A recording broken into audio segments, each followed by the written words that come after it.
while we're just waiting for this to load up, just a quick just introduction in terms of the speakers today.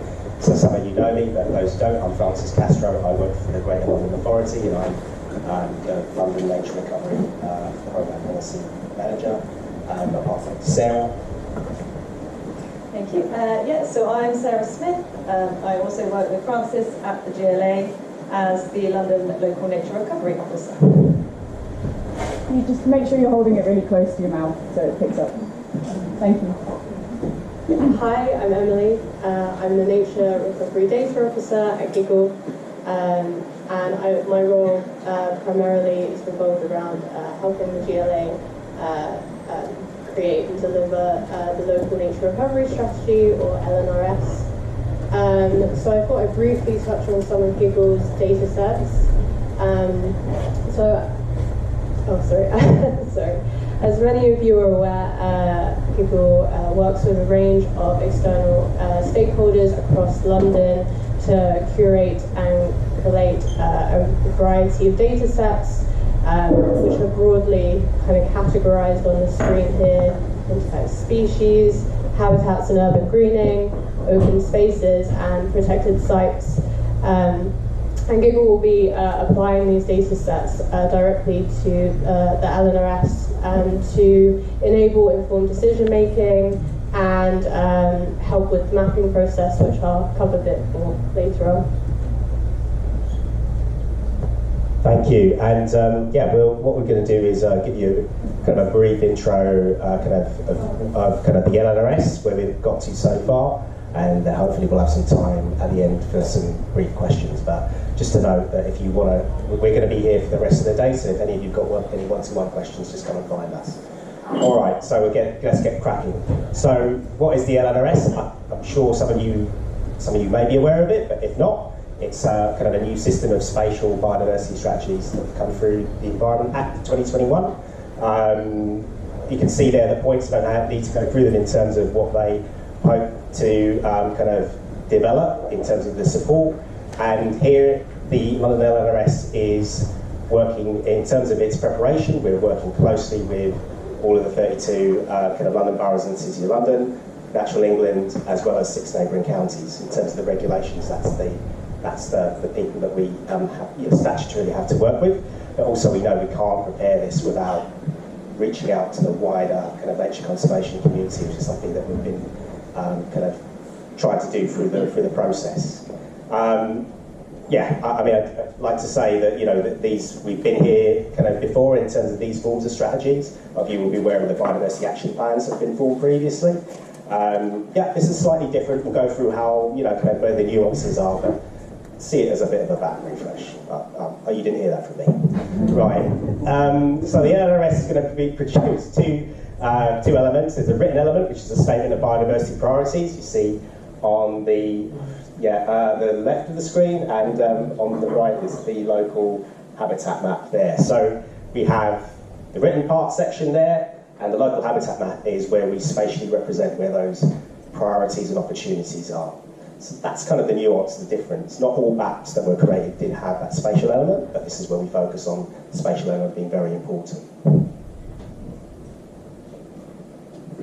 Great, so this is probably not news to most of you, but why we need the LNRS. So there has been massive declines in species abundance and diversity across the world, but Great Britain is sadly particularly bad. The UK is in the lowest 12% of countries globally for biodiversity intactness. And the LNRS, because we are doing an LNRS for Greater London, but it is a nationwide initiative, so there will be 48 different ones that cover the whole of England. So this also provides some kind of coordinated action. Everyone's producing a document with kind of using the same guidelines. So they won't all be exactly the same, but it provides that kind of consistency across the country to kind of make a national effort to improve biodiversity. It's very important to point out what the LNRS is not. So I guess the first most important thing to bear in mind is that it won't introduce any new protections or designations there is a map, but nothing on the map replaces our existing designation system. So the idea is that we've got a site protection system at both a national and a local level. So our local wildlife sites are sites of importance for nature conservation in London. Those will still exist. They are not changed or replaced by the LNRS. But the LNRS is there to improve, increase nature, create new areas of what we decide the priority habitats are. So yeah, it doesn't replace it. It doesn't. Being in the LNRS doesn't mean that something is protected. But obviously, if all goes well, nature might be improved on that site to the extent that it then meets the criteria to become protected in the future. But it's more about that in-between and improving the in-between those sites. So what it is essentially a kind of project pipeline for nature recovery. So we are looking at what our priorities are and where we can take action to make that happen. And therefore, it's kind of also a bit of a prioritisation process for implementation. And it's worth mentioning that the LNRS will be refreshed every 3 to 10 years, which is a very weird timescale. That's from the legislation. But let's say around every 5 years as a working basis. So it's kind of that prioritisation of like, what are the first things that we want to do? Where do we need to improve now? And then we'll come to refresh it and review that. And because we're looking London-wide, it also provides that coordinated vision for nature recovery in London. So we've got agreed priorities that have been fed into, or we will have, that have been fed into by lots of different partners, lots of different people. And that will also help us to increase the cumulative impact of those smaller projects. So it might be that each individual project is quite small, but because we've got this united vision and we've looked at areas where we want to improve, they can add up to something much bigger. And very importantly, it will provide a great evidence base for funding. So that could be from a range of sources, but it will be there as this is what's agreed, needs to happen in London, and that should really help to support funding applications. So what the LNRS needs are three main things, which kind of goes back to the slide that Francis showed with the map and the statement of biodiversity priorities. So essentially it's the what are the priorities, the how, so what measures or sort of actions are needed to achieve those, and the where, so where spatially, geographically are they best focused. So this is just a quick worked example. So the priority, for example, could be to increase populations of skylark. The measure, so the how, could be to fence off areas for ground nesting birds to protect them from disturbance. And then the where, I think, is quite self-explanatory, plotting it on a map. Where are we going to do that? So I'm just going to hand back to Francis to talk a bit more about our process so far. Thank you, Sarah. So I'll whiz through this in terms of time. So we've gone through a round of kind of consultation engagement over the year. Most of it was focused around the summer period, but we had three new specialist workshops. We also had an opening webinar, which we combined with the London Green Infrastructure Framework colleagues as well. So it may be a point to mention that there is a kind of parallel kind of work streams happening within the GLA around green infrastructure and LNRS. We've timed it. I mean, there is a method in the madness to kind of make sure that we're aligned so that the LNRS does feed into that process. If you want a bit more information about that, do speak to us later.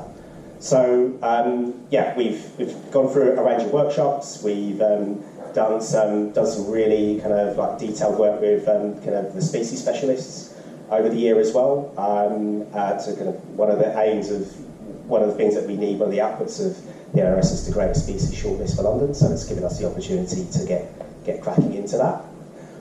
We've also had, and this is the big one, around the interactive map. So yeah, this is our first stab at it, but kind of in terms of a process to reach out to a lot of Londoners to see what ideas they've had. Had to be quite brutal about kind of the drop-down menus. I'm sure a lot of you have opinions on that, and we'll be grateful to kind of get your thoughts on that process. We've got a lot of data to filter through, and that's why we've done it that way. But I think we'll move towards kind of sorting that out. We'll be kind of, I think it's a learning curve. Right. So headline is we've had over 1,700 submissions, which I'm very happy about. So what I'm going to do is kind of talk through the interactive map process in terms of kind of how it's been used. So we've used it kind of for the LNRS. This picture's quite self-explanatory in terms of the focus. This is something that I've done myself, but that's easy enough for me to say, isn't it? But I'm going to pass over to Emily now to take us through the actual nuts and bolts of it. Over to you. Sure, thank you.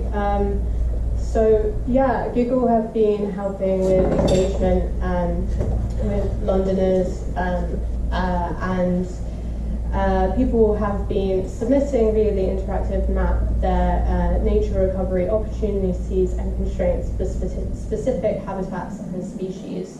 And as you can see here, this has created kind of this web of polygons across London that will be analysed as part of the shortlisting process of priorities and help us map where nature recovery should be focused. Yeah. So just to kind of round through, I'm not going to go through them all in terms of the emerging priorities and measures, but you can see there on the slide the stuff that's come out, and this is all been suggestions that have come through the workshops. Kind of highlights have come through the interactive map as well, and also the great work that we've done with kind of like the species specialists as well. So if you look through that list, it's not too dissimilar to maybe what has come through previously within London kind of app work, but it's really, really good to at those points to reevaluate, reassess what we have, and also to tweak it for today's standards as well. So.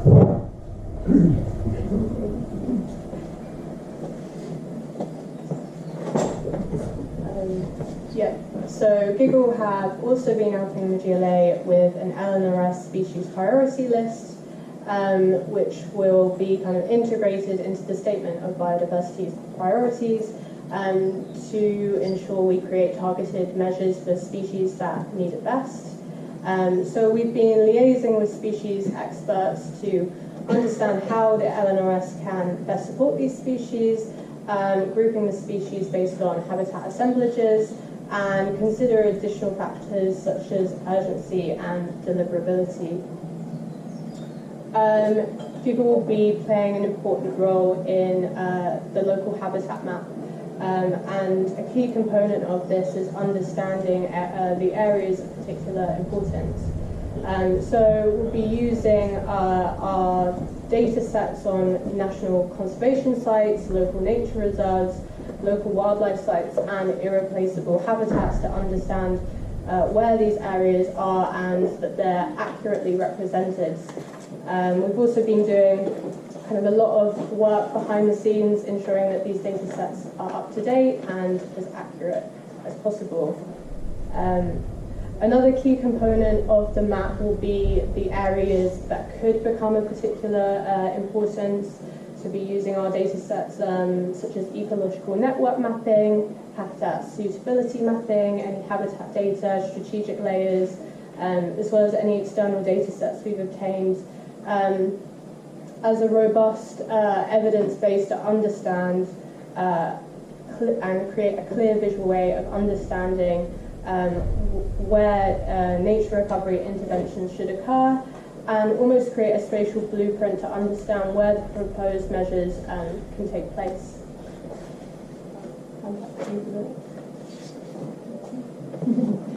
Okay, so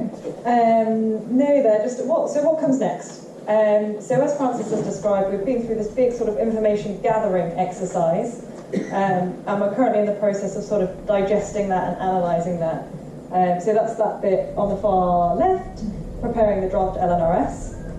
Then early next year, we need to go to something called pre-consultation, which is part of the regulations that we're required to pass our draft by the London boroughs and the City of London and Natural England before it is shared more widely.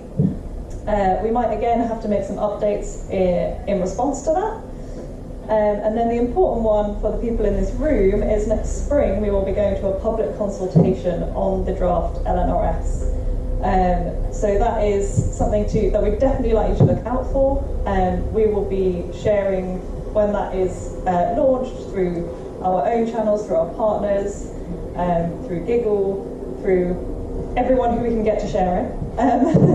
So please do look out for it, please do respond, take a look through the draft, and also share it with your networks as well when we get there. And then again, we might need to make some updates in response to that. And finally, we are looking to publish the final LNRS in probably around late summer. So I'll just hand back to Francis for some final points. Right, I'm aware we're probably a bit over, sorry. But just to say thank you all for listening. The LNRS, not just in London but across England, is new, and every county is grappling with what it means, how it can be, where it fits within their own existing systems, and it's only through working together in partnership with you all here today, as well as our other kind of statutory partners, that we can hopefully make this work, put this into something that's going to be practical and usable. What we want to see is the LNRS actually helping to deliver stuff on the ground. Implementation is another question. I'm sure a lot of you are expecting questions on that next, but please do, because that's a very important element of this. Thank you very much for your time.